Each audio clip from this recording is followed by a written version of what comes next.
Baiklah, Bismillahirrahmanirrahim. Assalamualaikum warahmatullahi wabarakatuh.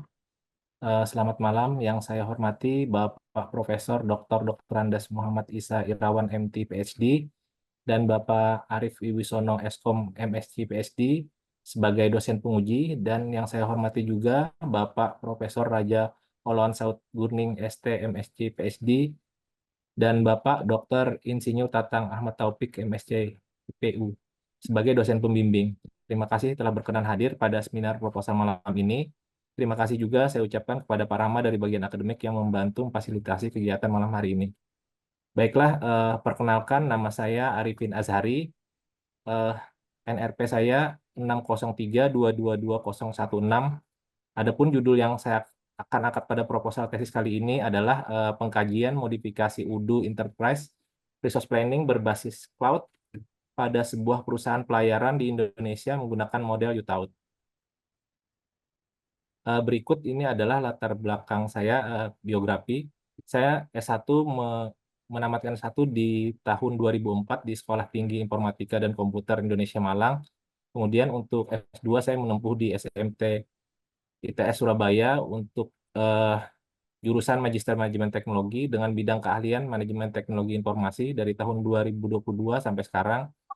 Kemudian terkait pengalaman kerja, saya kurang lebih sekitar 18 tahun setelah menamatkan S1. Eh, untuk agenda presentasi kali ini ada 3 bagian. Yang pertama pendahuluan, kemudian kajian pustaka dan landasan teori, dan yang ketiga ini adalah metode penelitian. Nah, untuk latar belakang sendiri ini menurut Ruth and Totterberg di tahun 2017 lebih dari 90% barang di dunia dikirim melalui laut, menjadikan industri maritim krusial bagi Indonesia sebagai negara kepulauan. Namun sektor ini masih cukup tertinggal dalam hal digitalisasi dibandingkan sektor lain. Nah, digitalisasi dapat membantu meningkatkan efisiensi dan produktivitas dan membantu mengatasi tantangan seperti efisiensi waktu, eh, efisiensi biaya, waktu distribusi, dan ketersediaan armada.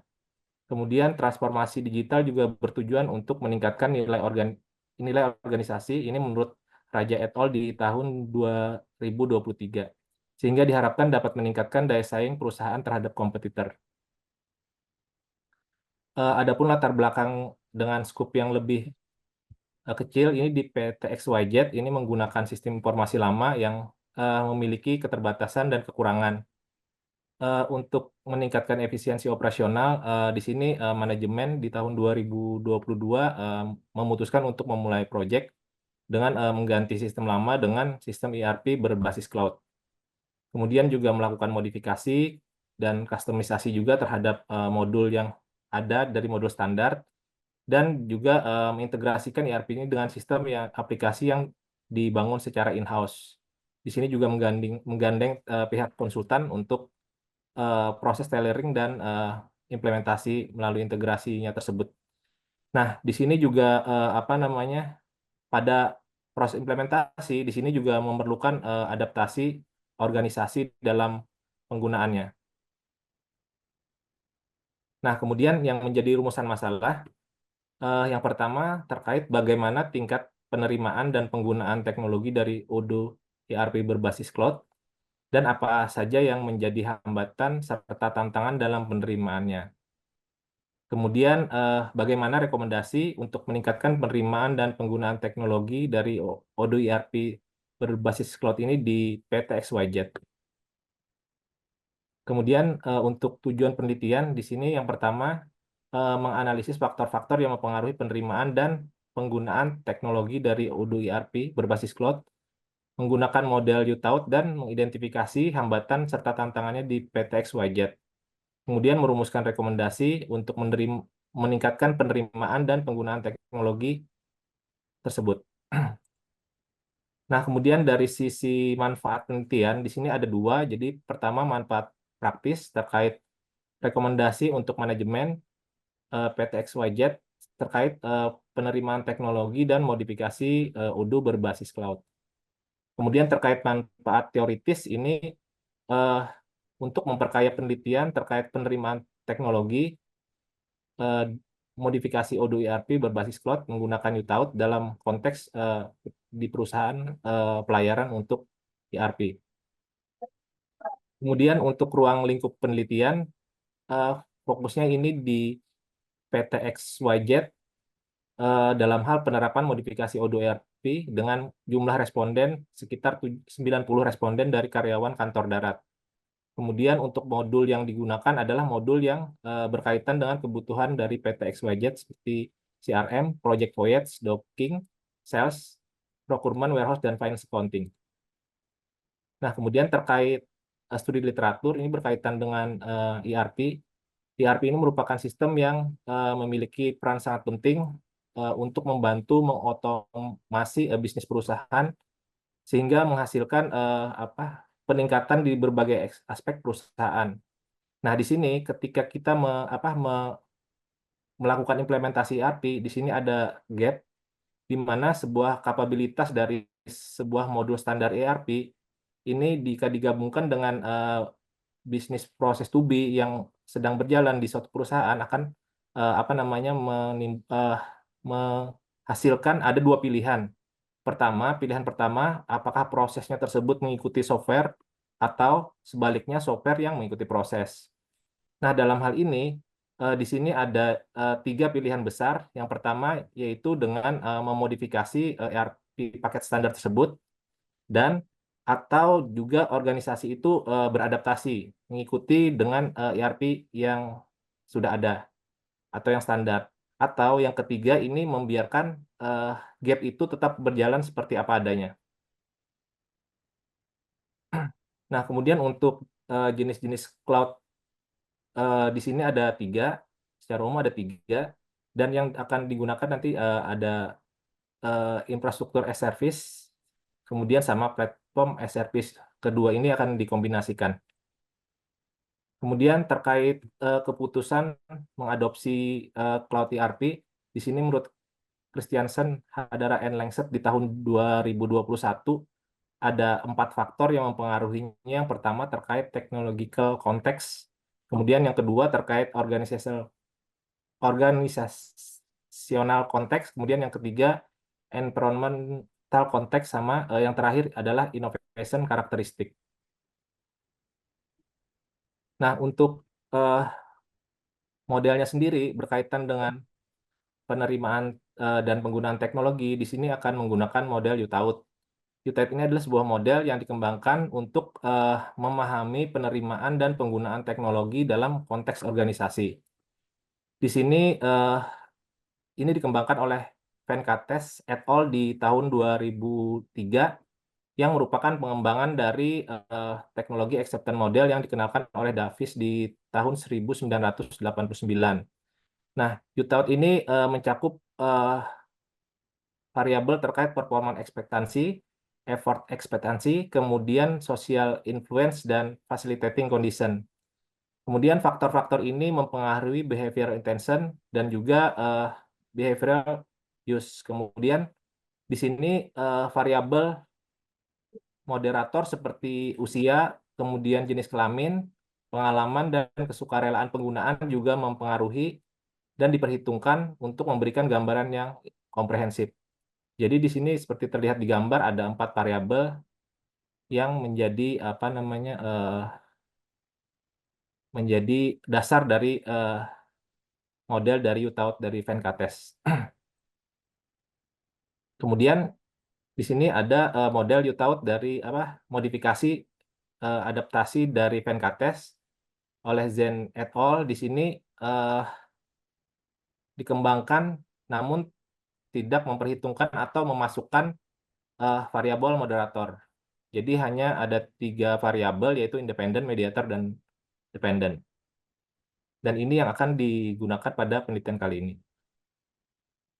Kemudian terkait analisa statistik untuk menguji hubungan antar variabel, di sini ada teori yaitu menggunakan structural equation modeling, di mana structural equation modeling ini terdiri dari 2 jenis, yaitu yang berbasis kovarian atau CBSEM, kemudian yang berbasis varian atau PLSM.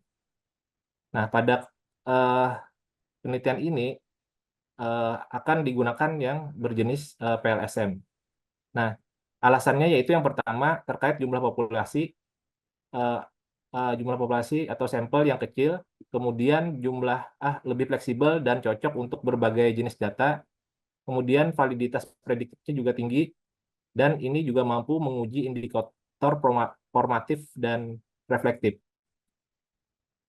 Nah, kemudian untuk eh, langkah-langkahnya yaitu yang pertama ini menentukan model struktural, kemudian yang kedua menentukan model pengukuran, yang ketiga melakukan pengumpulan data, kemudian selanjutnya melakukan evaluasi dari model pengukuran, model struktural, kemudian dilakukan analisa yang mendalam terhadap hubungan antar variabel, kemudian dilakukan interpretasi dari hasil temuan tersebut. Nah, di sini berikut adalah penelitian terdahulu. Saya mengambil kutipan kurang lebih 15 referensi literatur berkaitan dengan UTAUT. Nah, saya ambil 10 literatur yang menjadi penelitian terdahulu yang mendekati penelitian saya. Nah, di mana dari 10 literatur tersebut menggunakan metode perhitungan statistik yang bervariasi seperti kualitatif, kemudian regresi, kemudian SEM, dan juga PLSM. Dari penelitian terdahulu tersebut didapat kesimpulan sebagai berikut. Dari 4 jurnal tersebut menemukan semua variabel berpengaruh terhadap IRP actual use. Sementara untuk 4 jurnal lainnya menemukan hanya performance ekspektasi yang berpengaruh terhadap behavioral intention. Dan behavioral intention juga berpengaruh terhadap IRP actual use. Nah, sisanya 2 jurnal didapatkan temuan bahwa variabel social influence yang tidak berpengaruh terhadap IRP actual use. Nah, kemudian untuk penelitian yang akan saya ambil, ini yang nomor 9 berkaitan juga dengan UTAUT. Di sini dari Jen et al., di mana model konseptual penelitiannya dengan mempertimbangkan pertama, penelitian ini lebih fokus ke determinan utama dari penerimaan pengguna. Ini lebih mendekati dengan penelitian saya. Kemudian yang kedua, spesifik pada fase pasca implementasi. Kemudian yang ketiga, ini penelitian dilakukan di Malaysia sehingga masih dekat rumpun lingkungannya dengan asumsi perilaku dan budaya masih memiliki kemiripan. Nah, kemudian terkait jenis penelitian, di sini penelitiannya kualitatif dan kuantitatif dan kualitatif dan menggunakan metode UTAUT, pendekatan UTAUT dan metode PLSM, di mana di sini juga akan eh, dibahas terkait diagram alir, dari tahapan penelitian dan pembuatan model konseptual hingga kesimpulan. Kemudian pengumpulan data yaitu pengisian kuesioner oleh responden menggunakan Google Form dan juga wawancara user. Untuk pengolahan data di sini menggunakan Smart PLS. Nah, di sini ada perbandingan untuk software permodalan Smart PLS sendiri. Kita pilih karena kelebihannya yang pertama user friendly, kemudian banyak fitur yang bisa melakukan analisis dan dukungan teksnya yang cukup baik. Kekurangannya memang versi berbayar, namun versi gratisnya masih bisa dipakai dengan terbatas fiturnya. Nah, untuk diagram alir, berikut diagram alir untuk penelitian ini. Yang pertama, menyusun model konseptual, kemudian menentukan hipotesis, metode pengukuran, populasi, dan sampel. Kemudian selanjutnya menyusun pertanyaan kuesioner, kemudian mengumpulkan data kuesioner, dilanjutkan dengan pengujian reliabilitas dan validitas data, di mana jika tidak valid, maka item pertanyaan akan dihapus. Kemudian pengujian terkait normalitas, jika valid dan reliable akan dilanjutkan dengan pengajuan normalitas dan pengujian normalitas dan multikoliniaritas, kemudian dilakukan lagi dengan pengujian normalitas dan non multikolinier, di mana jika tidak maka akan dikeluarkan variabelnya, kemudian jika iya akan dilanjutkan dengan proses analisis dan pembahasan penelitian hasil. Kemudian selanjutnya dilanjutkan penyusunan implikasi manajerial dan dibuat kesimpulan. Dipercepat Pak ya. Ya, Tinggal 3 menit lagi Pak. baik. Untuk model Oke. konseptual di sini eh, ada seperti yang saya sampaikan di di model sebelumnya, yaitu mengadopsi Jen et al. di 2003 dan di sini akan menghasilkan 5 hipotesis. Nah, berikut ini adalah model pengukurannya dan apa saja yang akan diukur dan referensinya. Kemudian di sini model pengukurannya di mana masing-masing variabel ini dibuat 5 indikator yang mungkin nanti akan dilihat di slide selanjutnya terkait detail pertanyaannya. Nah, untuk model evaluasi di sini kita akan menilai parameter-parameter yang diharapkan dalam pengujian tersebut. Nah, selanjutnya untuk demografinya seperti terlihat, jadi dari jenis kelamin, usia, sampai dengan pengalaman menggunakan ERP. Kemudian kriterianya adalah karyawan darat, karyawan non-outsourcing, kemudian bekerja sudah lebih dari 3 bulan, dan pengguna Odoo ERP. Untuk kebutuhan dan estimasi sampel, ini minimal 10 kali dari jumlah anak panah yang terdapat di model. Dalam artian 10 kali dikali jumlah 5 anak panah, yaitu 50 sampel, di mana total pengguna Odoo yang akan disebar sekitar 90 responden. Nah, berikut ini pertanyaannya untuk eh, indikator dari model pengukuran. Dan di sini setelah didapatkan hasilnya akan dibuat implikasi manajerial sesuai dengan tabel yang terlihat di layar. Jadi ada temuan penting yang akan diperoleh dari hipotesis, kemudian respon manajemen, dan PIC yang bertanggung jawab. Kemudian terkait rencana penelitian, ini dimulai kemarin dari bulan Maret sampai sekarang di bulan Juli, awal Juli. Rencananya dilakukan apa? Untuk pengumpulan data ini estimasi akan dilakukan di tahun 2025 karena eh, di semester depan saya ada rencana mengajukan cuti. Kemudian di bulan April ini akan Maret dan April dilakukan pengolahan data dan interpretasi data. Risetnya dilakukan di Maret sampai dengan Mei, sampai dengan publikasi jurnal estimasi di bulan Mei 2025.